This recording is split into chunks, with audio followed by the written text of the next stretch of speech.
देशों के सामने मधुमेह से बढ़ते समस्याओं की संख्या तेजी से बढ़ रही है। Vinayak cosmetic surgery and laser centre द्वारा पहला निशुल्क डायबिटिक फुट अल्सर शिविर आयोजित किया गया। शिविर में मरीजों को मधुमेह से होने वाली जटिलताओं के जोखिम कारकों के बारे में बताया गया। शिविर का शुभारंभ डॉक्टर अनुपम शरण प्लास्टिक सर्जन और डॉक्टर कुलदीप सिंह पोडियाट्रिकिट ने मरीजों को पर की देखभाल, समय पर जांच और वैज्ञानिक उपचार के महत्व के बारे में सुझाव दिए। कुछ मरीजों ने शिविर में उपलब्ध है रियायती जांच पैकेज का भी लाभ उठाया।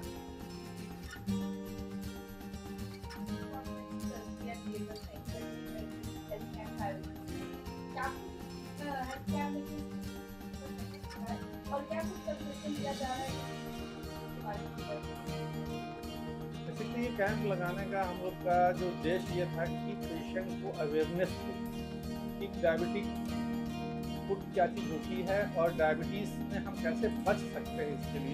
इसके लिए हम लोगों ने यहाँ पे आज परामर्श बिल्कुल निःशुल्क रखा था। उसका कोई पेमेंट नहीं था, कोई ड्रेसिंग वेसिंग उसका कोई पेमेंट नहीं है, केवल इन्वेस्टिगेशन है जिसको भी हम लोगों ने काफ़ी हाफ रेट पे करके रखा था। वो इन्वेस्टिगेशन बड़े इंपॉर्टेंट है। वही इन्वेस्टिगेशन हर जगह है, ऑल ओवर वर्ल्ड इन्वेस्टिगेशन को किया जाता है। एक तो जिससे हम उसके पेशेंट की सेंसेशन नापते हैं कि कितना पेशेंट को तलबे में चलने में पता चलना है, क्योंकि वहीं पर सबसे पहले कमी आती है और वहीं से अल्सर की शुरुआत होती है।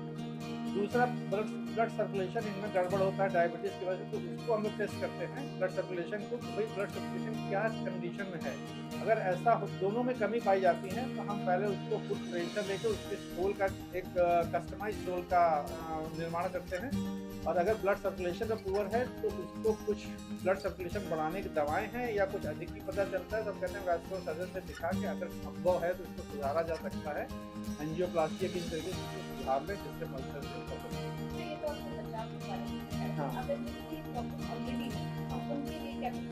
उनके जिनको ऑलरेडी अगर कोई डायबिटिक फुट बन गया है, अल्सर है उसको और उसको परेशानी, तो हमें सबसे पहले तो ध्यान देना है कि हमें घाव को कैसे भरना है।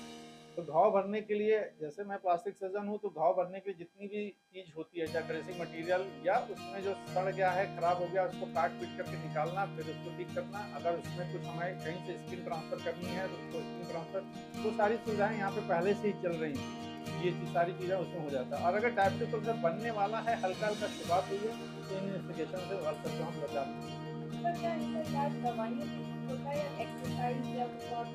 इनमें अगर देखिए एक्सरसाइज और जो बिना उसके वो तो आपको करना ही है। अल्सर बन भी गया, सुबह में डायबिटीज़ के लिए चलना है, अपना पैर फुट केयर के लिए मैंने पेशेंट को एक मैसेज दे रहा हूँ कैसे फुट केयर करनी है, कैसे उठना है, कैसे मैनेज करना है, कैसे चलना है, ये सारी चीज़ें वो तो आपको हमेशा जरूरत है। घाव तो एक बार भर जाएगा पर उसका दोबारा ना हो, उसके लिए इन जाँचों से पता चल जाता है। उस केयर को हम करते हैं तो बचत होता है।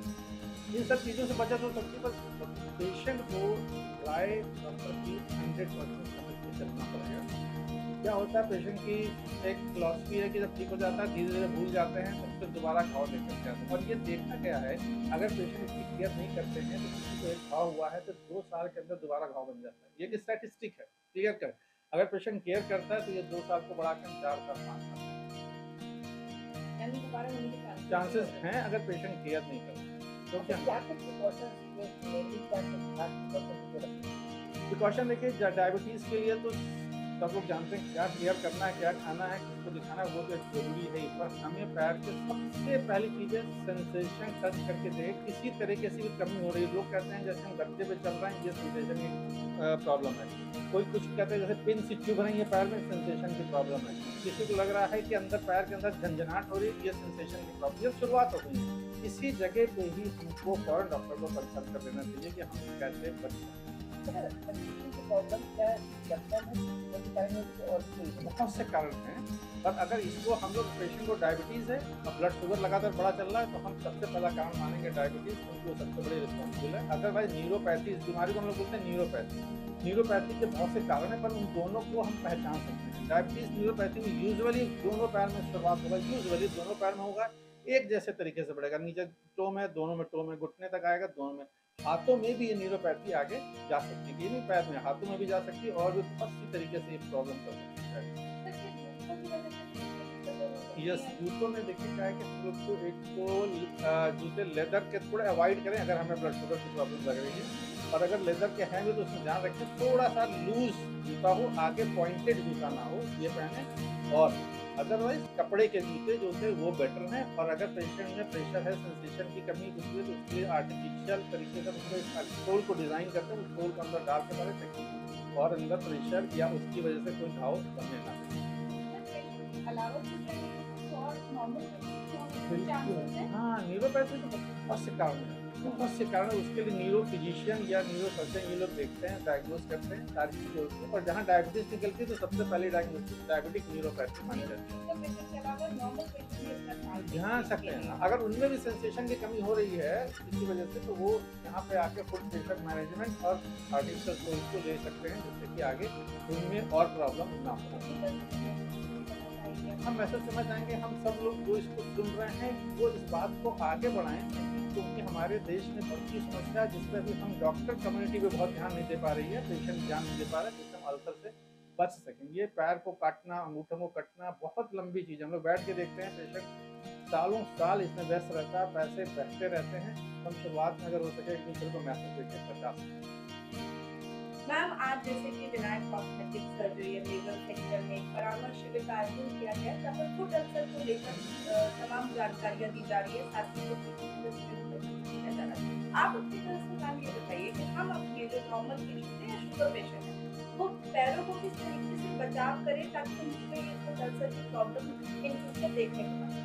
देखिए, जैसे कि हमने पहले भी बताया है कि जो भी मरीज़ डायबिटीज़ से कंसर्न है, जो डायबिटीज़ से पीड़ित हैं, उन्हें अपने पैरों की खास देखभाल करनी चाहिए। रेगुलर अपने पैरों की जांच करते रहें घर पे ही।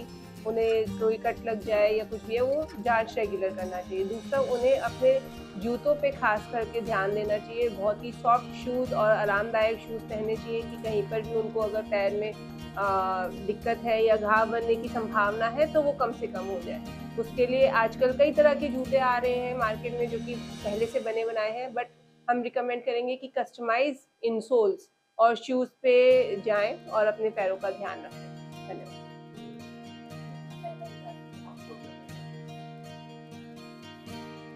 राजकुमार गुप्ता मेरा नाम है।